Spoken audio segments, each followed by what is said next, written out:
नमस्कार मित्रांनो, आज आपण ट्रक ड्रायव्हर हे बघू शकता तुम्ही, भारत बेंचची गाडी आहे, त्यावरती ड्रायव्हर असलेले त्यांच्यासोबत आज गप्पा गोष्टी करणार आहोत. नमस्कार साहेब, तुमचं नाव सांगा संपूर्ण. संतोष लक्ष्मण, राहणार शिरवळ सातारा. शिरवळ सातारा काय? आता आपली गाडी बघून कुठे निघाली आहे? आपण एशियन पेंट वरून धरतो केरळसाठी. केरळसाठी काय? एशियन पेंटचा कलर आहे? कलर आहे. कलर आहे का?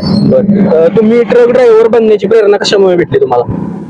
ह्याच्यात असं आधी काय नव्हतं आपलं. आपण स्वतः पहिल्यांदा हे करत होतो, आपल्या कंपनीमध्ये जॉब करत होतो. एशियन पेंट नाही, दुसऱ्या कंपनी मध्ये जॉब करत होतो. ड्रायव्हिंग माझे 2007 ला 10वी फेल झाल्यानंतर ड्रायव्हिंग करायला लागलो. होय काय?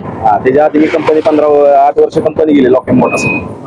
त्यातून काय मिळालं म्हणून आपलं ड्रायव्हिंग क्षेत्र निवडलं. म्हणजे सरासरी आपलं एक बेसिक नॉलेज म्हणून आज जोडदार होते त्यांच्यासोबत राहून ड्रायव्हिंग क्षेत्राचा अंदाज घेतला. कसं आहे बाबा, स्कोप काय वाटतं आपल्याला, कशा पद्धतीने आपण करू शकतो, त्या हिशोबाने आपण या क्षेत्रात उतरलो. यात आपल्याला सुटेबल व्हायला लागलं ना, आपल्याला अनुभव भरपूर यायला लागला. बाहेर स्टेटची माणसं कोणत्या पद्धतीने, आपल्या महाराष्ट्रात कशी आहेत, पुणे जिल्ह्यात कशी आहेत, प्रत्येक जिल्हा वाईज माणसांचा अनुभव यायला लागला. कोण कसं, कोणाबरोबर कसं बोलायचं, काय वेगवेगळ्या स्टेट मध्ये फिरल्यामुळे भरपूर प्रकारे. कुठल्या स्टेट मध्ये तुम्ही फिरला आता? जास्त करून आपण इकडे साऊथ लाईनच, चेन्नई, बेंगलोर, कन्याकुमारी, श्रीनगर. कसं एरिया कसा आहे तिकडचा? चेन्नई, आपल्या महाराष्ट्रापेक्षा केरळ एक नंबर. माणूस केला माणूस एक नंबर आहे. महाराष्ट्रामध्ये काय होतंय, गल्ली बोळात गाडी घातली की धावून येणारी माणसं आपल्या महाराष्ट्राशिवाय कुठे भेटत. केरळमध्ये गल्ली बोळात गाडी अडकली तरी माणूस स्वतः तिथून काढून द्यायला लगेच मदत करतात. ड्रायव्हिंग क्षेत्रात तुमची सुरुवात कशी झाली? म्हणजे ड्रायव्हिंग क्षेत्रात सुरुवात म्हणजे आपले बारके गाड्यापासून मोठ्या गाड्यांपर्यंत. तुम्ही पहिल्यांदा कोणती गाडी चालवली होती? पहिल्यांदा मी आपला 400चा टेम्पो चालवला. 400चा टेम्पो काय? आणि ह्या गाडीचं आता काय म्हणजे नाव, मॉडेल वगैरे कोणत्या? गाडीचं भारत बेंच BS6 4228 मॉडेल आहे. किती एव्हरेज किती? 14 व्हील गाडी, 14 टायर, 14 व्हील गाडी आहे. टोटल एव्हरेज बसायचं 2.89. 2.89. जेव्हा तुमचा खूप लांबचा प्रवास असतो त्यावेळी तुम्ही मनोरंजन कसे करता? मनोरंजन काय, वेळ जाण्यासाठी युट्यूब वर, नाहीतर मग गाणी वगैरे लावून, साऊंड सिस्टीम वगैरे सगळे. वाहन चालवण्यासाठी तुमची आवडती ठिकाणी कोणती? म्हणजे एरिया, आता जसं म्हणला तुम्ही तिकडची माणसं चांगली, तसं मग बाबा मुंबई चांगला एरिया चालवायसाठी गाडी कोणता एरिया? आपलं केरळ लाईन सर्व सुटेबल आहे. केरळ आहे. रस्त्यावर तुम्हाला गाडी चालवत असताना सर्वात मोठे आव्हान कोणते? आपल्याला जे RPM नियम दिलेले असतात ते नियम फक्त फॉलो करणे. राईड पट्ट्याला चालणे नाही. 80 स्पीड लिमिट 80 आहे, तेवढे 50-60 न चालवणे. स्पीड कंट्रोल आपले कमीत कमी 50-60चं स्पीड पाहिजे. ड्रायव्हिंग करताना तुम्हाला कधी ऍक्सिडेंटचा अनुभव आला आहे का? आपला वैयक्तिक तरी नाही, पण स्वतः मी बघितलेले 3 ऍक्सिडेंट असे बघितलेले की सर्वात भयंकर, लाईफ मध्ये न विसरणारे. कसा झाला एक सांगा त्यातला थोडक्यात? एक ऍक्सिडेंट झाला आपला यल्लापूरच्या घाटात. म्हणजे चुकी होती ड्रायव्हरची, झोपायच्या नादात पूर्ण अख्खी गाडी तरी झाली. टोटल गाडी लॉस. एक्सपायर जागे ऑफ दोन्ही ड्रायव्हर. तुम्ही सुरू चालू केलं 2015 ला चालू. मग तेव्हापासून आतापर्यंत काय फरक जाणवतोय तुम्हाला?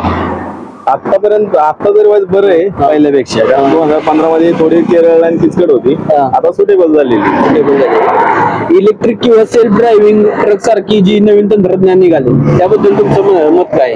इलेक्ट्रॉनिक तर घाट सेक्शनला चालूच शकत नाही चालू शकत. नाही चालू. ट्रकवर जर समजा इलेक्ट्रिकल त्यांनी अप्लाय केलं तर काय नाही चालू, गाडी चालू. ट्रक ड्रायव्हर या क्षेत्रात जो कोणी येण्याचा विचार करत आहे त्यांच्यासाठी तुमचा सल्ला काय असेल?